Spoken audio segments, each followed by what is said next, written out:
that the pitch was cold, in every respect, nobody had spoken to anybody in most of that part of the world for years. We got 5 weeks and we won. And we won because of the force of what we were saying, part of which was that we cared and we were going to work very hard for the people in that area. And in the local elections, I think it's fair to say, John, you didn't predict we were going to win 400 additional seats. And the reason we won 400 additional seats... You'll also get right of reply. The reason we won 400 seats was because we worked hard in those areas and had conversations with people. And that has been the basis of our making progress, and the basis of our carrying on making progress, and the reason why, in my view, we will win in LibDem, because we are still having those conversations, and people are receptive towards us. So the question is, if we're making some progress, how can we do a lot better? And to what extent? The central point is, for this meeting, is the extent to which our stance on Europe is a drag anchor to what we're doing. I hope Duncan won't mind if I compare what the new Liberal manifesto said. I think this is a great document. I agree with it. And it's largely reflected in the pre-manifesto document. But this is a document of 22 pages. This is what it says about Europe. When was it written? Last year. Last year. This is what it says, in sum.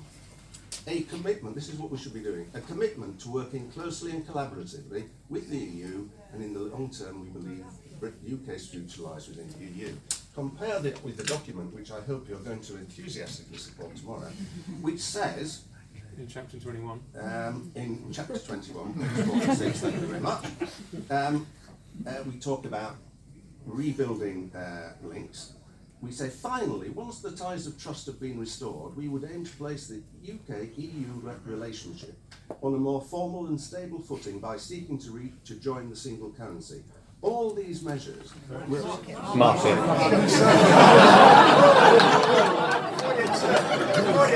As Europe's spokesperson, I feel like you did. Just checking you're awake.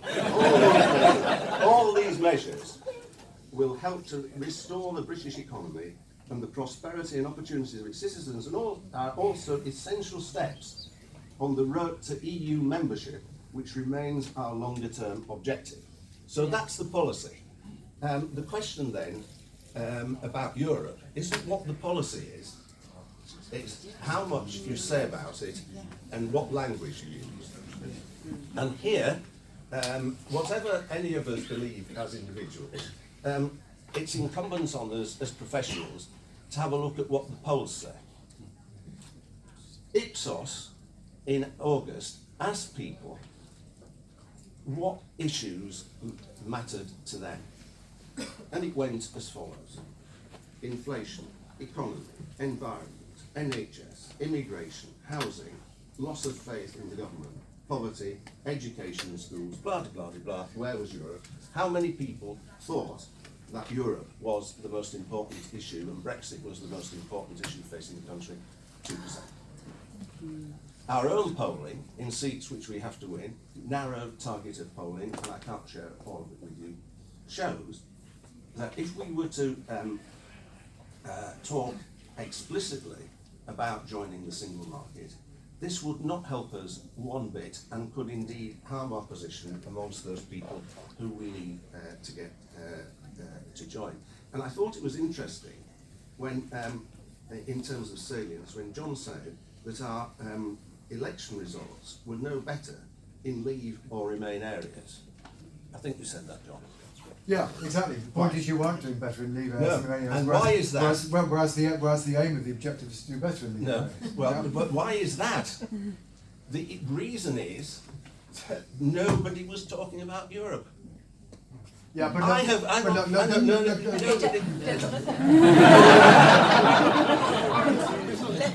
Dick will have a say, but I will come immediately back to you for right to reply, and then we will go to questions, because I do want to bring people in. Go on. In the last year, I've talked to hundreds of thousands of people on the doorstep about all sorts of things, some very weird and wonderful things. And out of all those conversations, I've had 2 on Europe. 2. I've had more conversations on many, many, many other things than I've had on Europe. And one of the problems with this party over the decades is that we've talked to people about things we wanted to talk to them about, rather than things they wanted to talk to them about. PR has been a classic example of this. But in a situation now of a cost of living crisis, of a concern, huge concern about the NHS, a huge concern about the environment, if we put Europe first and foremost about everything we're talking about, they will think we were mad. Anybody who's been to meetings, you talk to people there. I mean, I personally am an absolutely ardent Remainer and rejoiner. But I know if I talk to them about that, that's it. They want to talk to me about things that they are having to grapple with on a day-to-day basis. And I think when we think about, again, about why it is that people are going to Labour,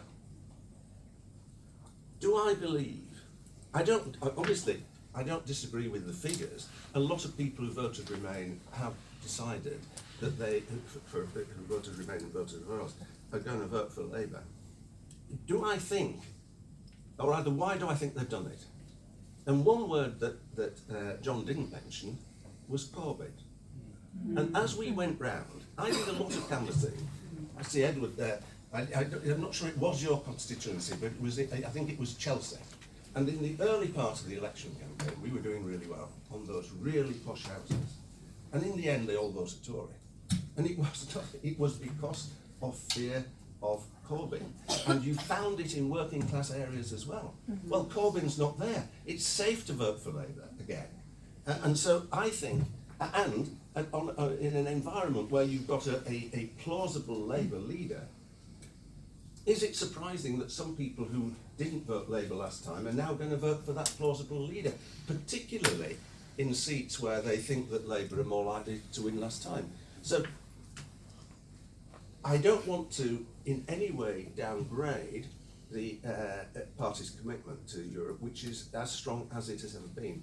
The only question that we as practical politicians, unfortunately, can I say, I'm in charge of the manifesto, I'm not in charge of comms, so this is not the get out. I do agree with the strategy, but the question is, in the limited number of messages that we have to get across, in the limited number of days and weeks to the next election, in a nation that is worried sick about the cost of living crisis, about the NHS, and about the future of the planet, should we be talking about Europe a lot?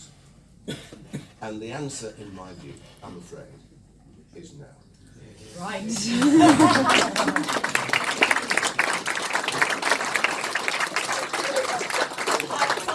John, for a brief reply to what Dick's just said, and then I will come to questions. Please have them prepared, hands up. I will take 3 at a time, and then I'll give it back, and then we'll go back and forth until as long as we've got. John. Okay, Dick, you have, I think, very accurately identified 2 of the fundamental challenges facing this party. One, indeed, is the difficulty of it getting immediate coverage, as it's no longer the third party inside the House of Commons. And secondly, yes, it is facing a more adroit and more acceptable Labour Party. Both of those things are true. But you cannot regard them as excuses. They are challenges that you need to overcome, and you then therefore need to think about how you're going to overcome those challenges. Now, and one possible answer to you is that a party that finds itself in that situation perhaps has to be bold and very clear. Yes.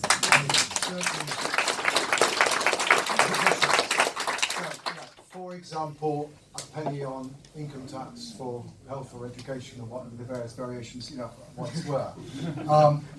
But whatever you decide to focus on, and I'm not necessarily arguing you should focus on Brexit, but we'll come to that in a moment, is that you need very strong messages, because you're saying to people here, it's all dependent on you knocking on doors, but like any campaign strategist will tell you, you cannot fight a ground war without air cover. And your job is to provide the air cover in the street, all right? And what I'm not hearing from you is what is the air cover you're going to provide. That means that actually, despite the fact that Chris Mason et al. Kind of think of you as about the fourth people to come to, they are going to want to come to you because you are saying things that are distinctive and different from anybody else. Yes. Now, by the way, the reason why you won 400 seats in the local elections is because the miscalculation the Tories did make, and this is important, by the way. One of the problems the Tories face is their votes going down more strongly in places that they're trying to defend, right? Which is one of the reasons why, in the end, they probably lose many more seats than the naughty arithmetic says. But so therefore, both you and Labour were profiting from that, and that's why the Tories lost 1,000 seats, and they thought they would never do it. It's to do with the character of the decline in Conservative support rather than what was going on your side. I mean, so far as Brexit is concerned, and importance. Now, the thing here you have to ask yourself is about cause and effect. All right, when you start asking people in polls what are the most important issues facing the country, what are you going to vote on in the general election? A large portion of that is determined by what is the political discourse that is going on at the moment. And what is the political discourse that's going on at the moment is determined by influenced to a very substantial degree by the political parties. So in England and Wales at least, you've got the Conservatives who are happy to talk about Brexit, albeit it's not going quite so well as they had hoped, whereas you don't seem to be wanting to talk about it. And until at least 10 days ago, neither did Labour. It's therefore not surprising, though I grant you there are genuine reasons why people can't about cost of living, as to why people don't say Brexit matters. But I would always say to you as a social scientist, the way to identify whether a subject matters is not through asking those kind of poll questions, it's to do the kind of analysis that's behind you here. Just look at the difference in the level of Conservative and Labour support broken down by Brexit. Brexit is still a major dividing line in practice for how people are deciding to vote. They may not, that's not how they may articulate it. And the other thing I think one would also say is this, is that given the fact that in England there hasn't been any party advocating for Brexit, it's actually quite remarkable that the public have decided to change their minds anyway. They're not getting any cue from the political system that perhaps this is a subject for debate. So I would invite you to think a little bit about what's cause and effect on those poll questions you're relying on. But in any event, now clearly one thing that's happened in the last 10 days is the Labour Party, who perhaps are beginning to tumble to the fact that their presumption 2 years ago that they needed to keep Sturm about Brexit in order to be able to win the next general election is no longer true, because actually the character of Labour's vote in terms of the distribution of Remain and Leave voters is exactly the same, or almost exactly the same as it was 4 years ago. It's just they're now at 45% support rather than 33% support. The party's managed to pick up, but there are all sorts of things going on the Labour side from which you are not profiting. But now that Labour are beginning to make noises about Brexit, albeit a policy stance that probably isn't practically credible, because most experts say you cannot use the trade and cooperation agreement negotiations in order to get very far. But now that Labour are beginning to move on this, there is potentially an even greater risk that on the issue of Brexit, you're going to lose more voters to Labour, because they at least are now making noises of the kind that the vast majority of your voters historically want to say. Now, beyond that, should you just be talking about Brexit? No. One of my criticisms of your campaign in 2019 was not your stance on Brexit, it's that you had nothing else to talk about but Brexit. But what you then have to think about, whatever issues you want to talk about, what are going to be the three distinctive things this party is going to say that nobody else is saying? Because I think that's where you're going to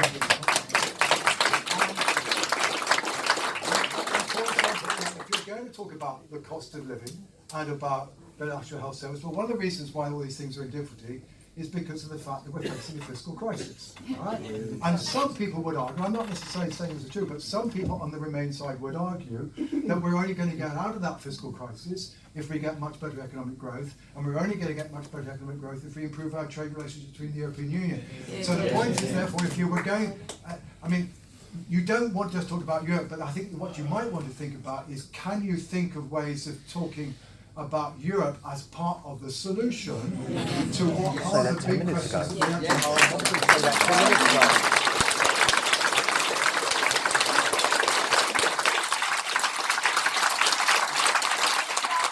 It's already evident we're not going to get around everyone. I will do my very, very best.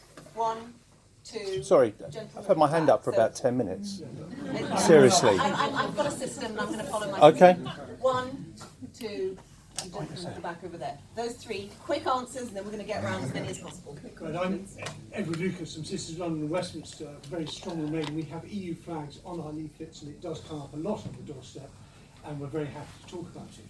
My question is that your analysis is backward-looking so far. You talk about how opinion has shifted, but it's going to continue to shift. If you've read this book, and I can't recommend it strongly enough, by the brilliant Peter Foster, he describes Brexit as a slow puncture, and he outlines in really painful detail how much worse it's going to get, how much jobs, incomes, and all the things that we care about, tax and everything else, are going to suffer as we get excluded from high value.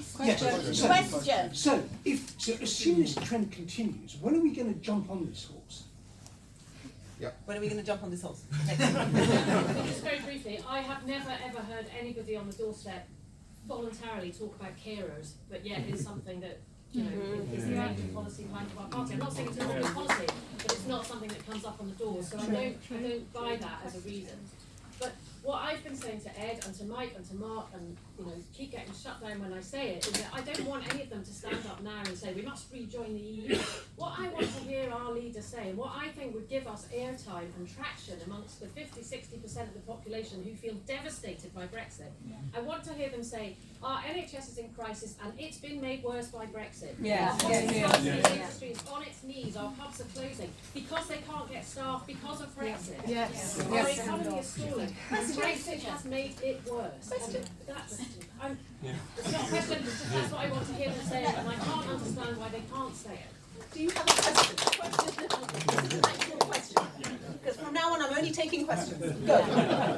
Looking at Scotland, a lot of your analysis brought in the UK, but looking at Scotland, as you say, to become the third largest party again, the SNP need to drop drastically. Ian Blackford is leaving, thank God. But how are the Liberal Democrats going to leapfrog the SNP in terms of the SNP's fortunes in Scotland? Okay, good question. So we've got jump on a slow puncture, general frustration, and Scotland. How are we going to leapfrog the SNP? Can I go to Dick first, actually? Yes. In Scotland, the SNP, we are not going to leapfrog the SNP in Scotland. To be clear, folks, I'm very ambitious, but what is, if we leapfrog the SNP nationally, it will be that we pick up a small number of seats in Scotland, and I hope more than any other one. Ian Blackford's is one of them. But the main heavy lifting against the SNP in Scotland is Labour, and we'll see what happens in Rotherham.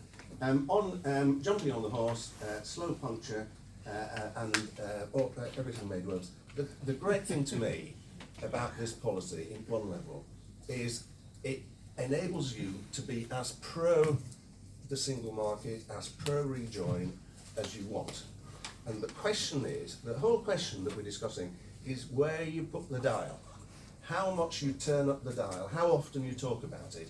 And the great thing about that, when we might do more, is that dial can be changed like this. And remember, John will correct me, but there's a remarkable number of people decide how they vote in the last 72 hours. I think it's over 25%, but it's certainly very large. There is a huge scope for rhetoric on Brexit changing and Europe changing as the facts change, and if opinion does change. But I'm afraid salience does matter. There are lots and lots of LibDem policies. PR's one, huge support across the country for it. But the fact that that's our policy gains us very, very few votes, I suspect. Okay, thank you very much. Next set of questions. Do I get a chance to answer? Yeah. Oh, yes, you do. All right, we're all here. I promise to be brief.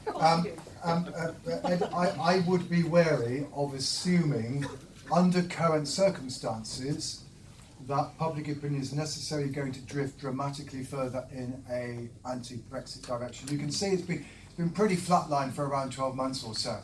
But of course, a fascinating question is if both you and Labour were to start making more anti-Brexit noises, would that in itself begin to move the dial pipe in? Indeed, I've been supervising graduate studies, nearly finished. I'm coming down to Bournemouth. I was reading one of the chapters of his thesis, and one of the very strong arguments there is the extent to which how attitudes towards the EU over 40 years worth is very heavily a function of the stances taken by the parties themselves. In other words, the parties themselves proved to be quite persuasive vis-à-vis voters on this subject. Dick's already made the crucial point about the Democrats in Scotland. They're not going to overtake the SNP. But I mean, I think what one needs to be aware of is that, to use the technical language, the seats votes, the elasticity of the seats votes relationship between Labour and the SNP in Scotland is very strong. I.e., if the SNP are reasonable amount ahead, Labour don't pick up very much. If however it all begins to narrow further, then all of a sudden Labour picks up a lot. So it's very, very uncertain as to exactly how well or badly the SNP will do. How will they do in Hamilton? Look, that's easy. Jeremy Corbyn won Rutherglen in 2017. If Labour under Sir Keir Starmer cannot win Rutherglen, they will have a very large egg on their face. Like Uxbridge?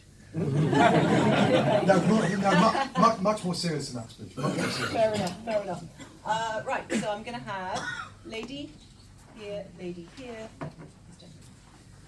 Do the Liberal Democrats not have a moral obligation to make the arguments against Brexit and for rejoining, but also for fair voting systems? In the absence of those arguments being made by press or any other political party, do we not care that those things are brought to the public attention in any way that we can bring them there? And surely this room is so full of people, we can't even all fit. We really all care about this. We're working so hard on the ground, and nothing is cutting through into the press. Can we not use that as a point of difference to try to get some airtime? Thank you.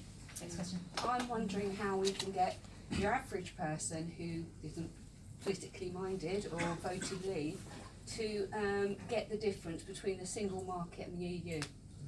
Because there were a lot of people with that one question didn't realise the difference between the single market, the European Union. Thank you. Yeah. Yeah. I'd like to ask that if you'd like to respond to Professor Curtice's challenge about the need to have 2 or 3 distinctive retail policies that we can sell on the doorstep. So we've got moral obligation to make these arguments even if they're difficult to sell. Single market versus EU, how do we communicate that better, and two distinct points. Can I start perhaps, actually let me start with John. No, actually I'm happy to pass. You have to pass. Yeah. All right. I think they're all being fired at Dick, so 2 points on moral obligations. I am very wary of using moral obligations in relation to politics, because I think it's sort of infested waters. But on the issue, we had a Peers Away Day recently, and we had a political editor, one of the most respected, long-standing political editors in the country came to it. And he made the point for us that it's just been made. The trouble with you lot, you no longer have any distinct policy. So Andrew Stonell put up his hands and said, well, he said, what we all want to talk about, he says, is Europe and PR. Yeah. And this, and he says, I don't suppose you were going to suggest we do that, do you? And the respected political editor said, you will be mad.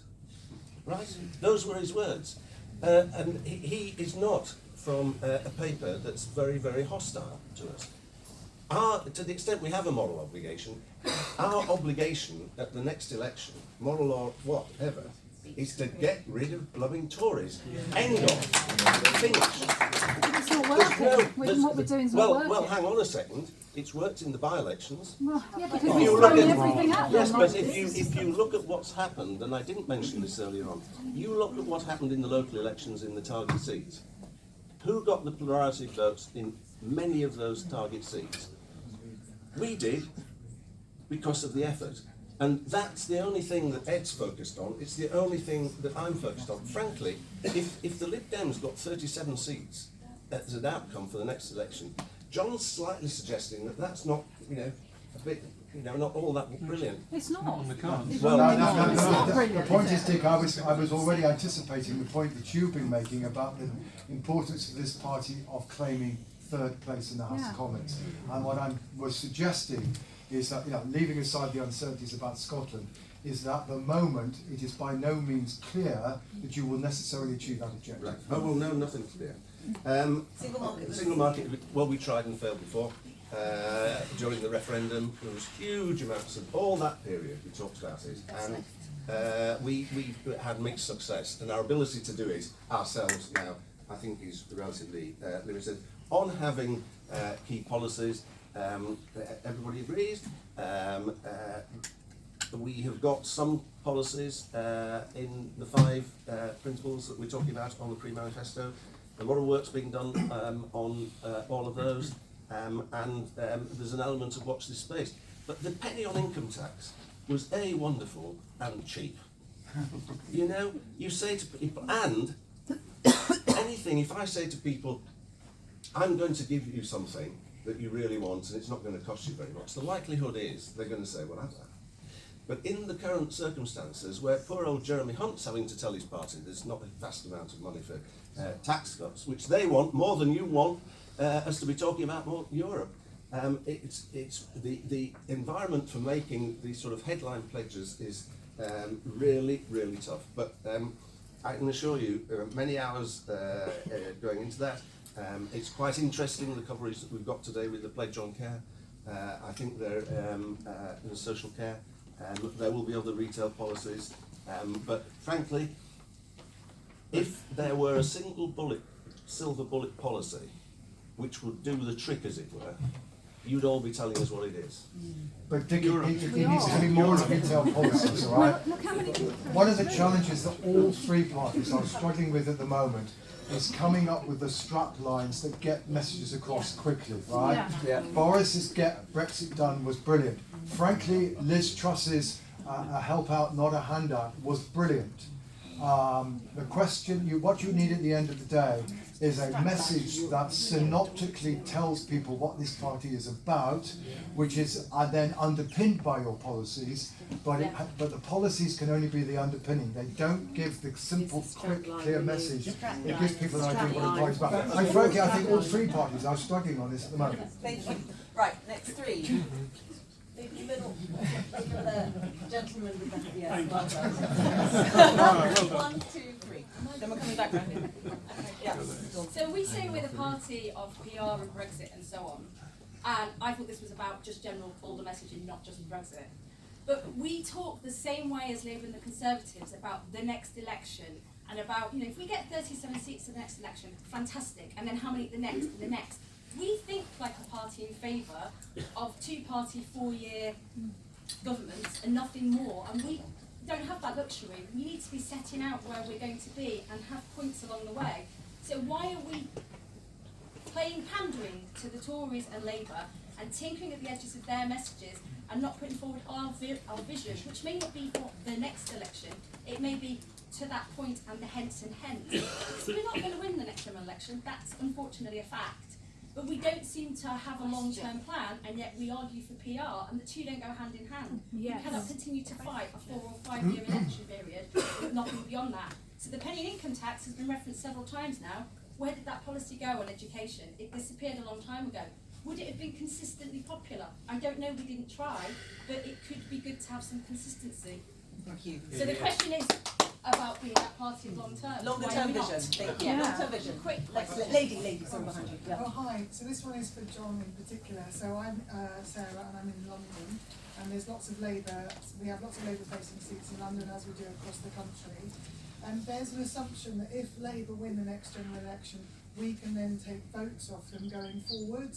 I'm not sure about that assumption, and I'd just like to get some ideas about whether that, so the question is it fair to say that if Labour win, we can then start attacking Labour, in particularly with regards to the local elections?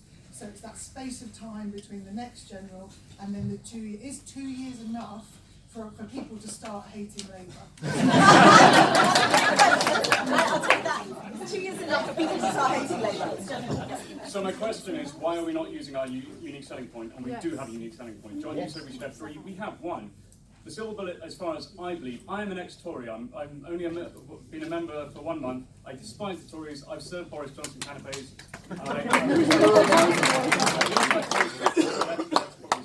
But that selling point is political reform.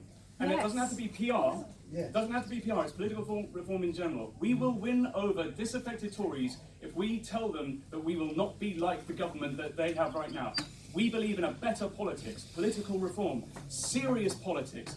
PR is a part of that in the future plan, yes, and we can get people to believe in a longer term plan, but we have a simple message, and that is fix politics, fix Britain.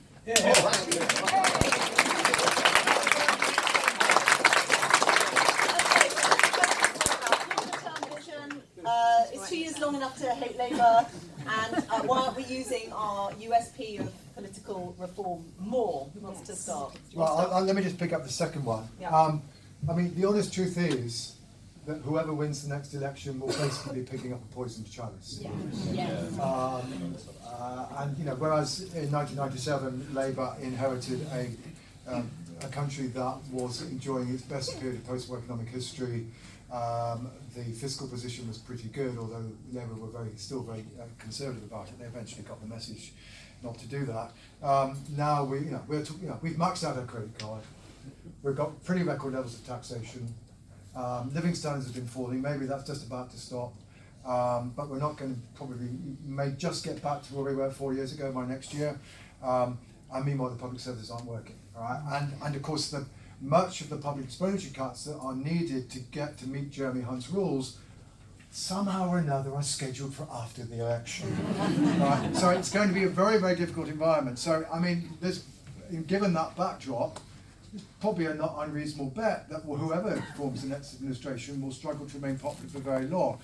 Of course, what is true is that what's happened in the wake of 2010 onwards is that whereas in the new Labour era of 1997 to 2010, this party did begin to be competitive with Labour in some seats and had some notable successes.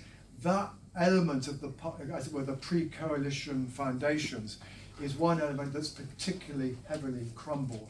So you would be starting from a relatively low base so far as beginning to get constituencies where you might actually be able to take seats off Labour. I mean, there's one